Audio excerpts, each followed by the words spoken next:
Now let's go to the energy thing.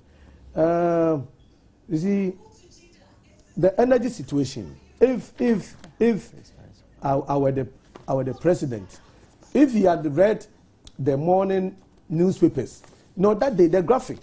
If you saw the daily graphic on that morning, the headline was that an energy crisis to get worse.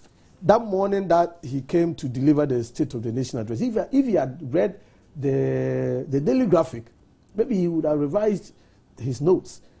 You see, what was in the graphic at the time? The headline, the broad headline, the banner headline was that the energy crisis to get worse.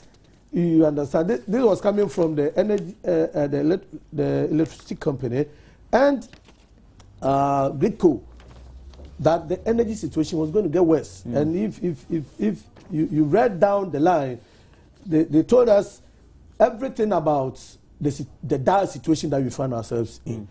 You see, but for me, what was pleasant was that the president, and it wasn't only that day, he has been systematic, accepting the blame, accepting the challenges. What is worrying is that he's had perhaps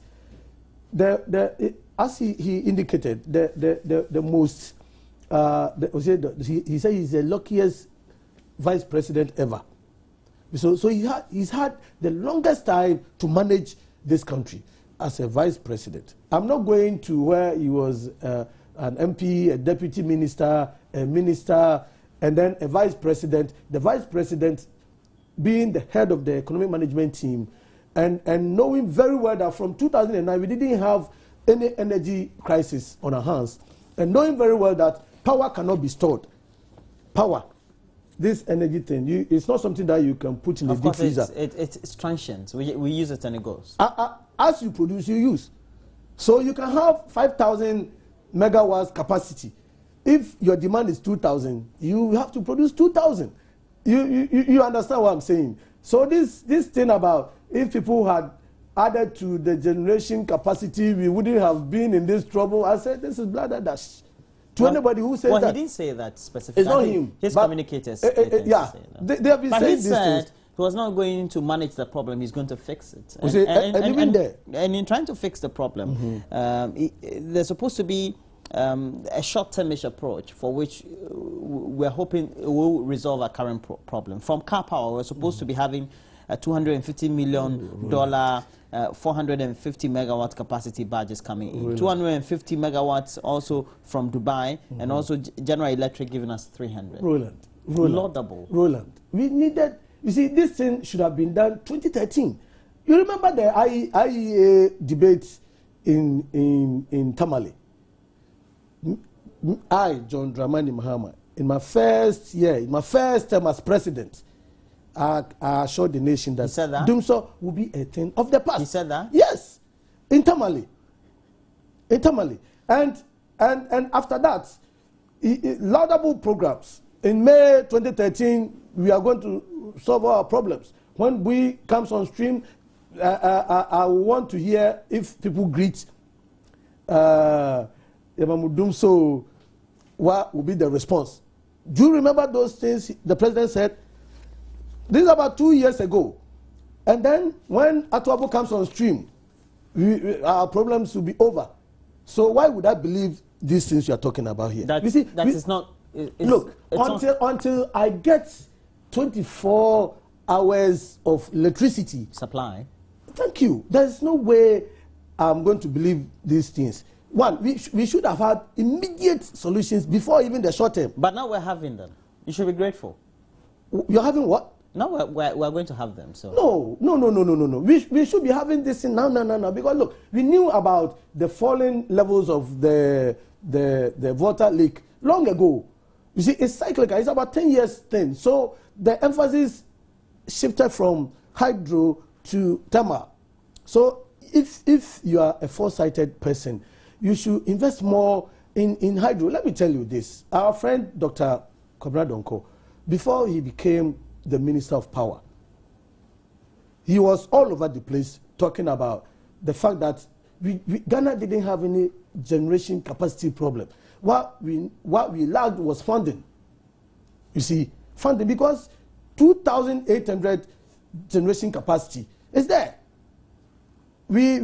Our even peak period demand is about 2,100. So we still have space. If there is money, we still have space within our infrastructure, capacity infrastructure to deliver power to every home in this country. That is it. But if you come to tell me that you are now bringing these things on board, Now the Africa Center for Energy Policy has seemed to be also very skeptical, like you, saying that this is a bad deal by government to bring in the power barges, and saying that it's not the solution really that is at this very cost. To resolve the current problem. They feel the cost of the transaction in itself. What's wrong with the car power, for example? We're told this for it's an agreement that's supposed to be spread in terms of payment over 10 years, but of course we need it immediately. You know, what we see that agreement. Why should we even go to that extent? You see, people should not forget that we've discovered oil, and in 2017 we're going to have an additional oil and gas coming from another site. The fields. The big one. So why would we go and sign an agreement that would take us 10 years? So you, the minority, you also think it's a bad deal? It is, because we have this gas stock there that in 2017 onwards we're going to have a lot of thermal plants to produce. And this one is more expensive. The power barges they are bringing, it's more expensive than gas. So if we are going to produce our own electricity using gas, that is cheaper for our people. Why should we sign an agreement for 10 years? And you know why the people are doing that? Because it has happened before. Some power barges came into this country. When there was a regime change, people changed the agreement. So these people say, before we come, this is the guarantee, 10 years.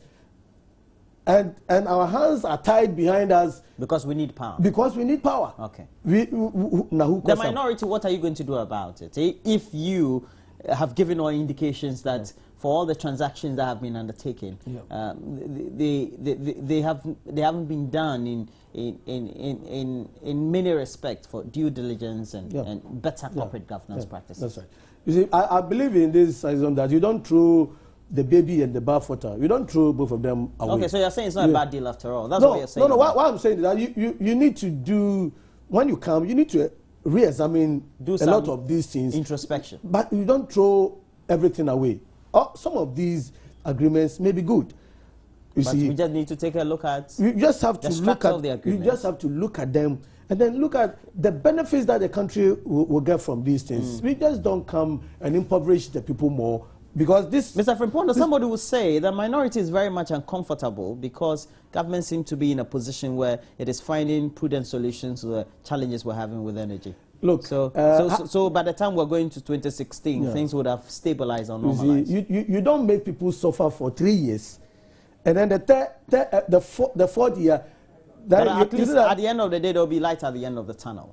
And then people at that time, people might have lost a whole lot, and you think they will not have it at the back of their minds. Somebody say it's just a point in time when everybody has to sacrifice. Is that not it?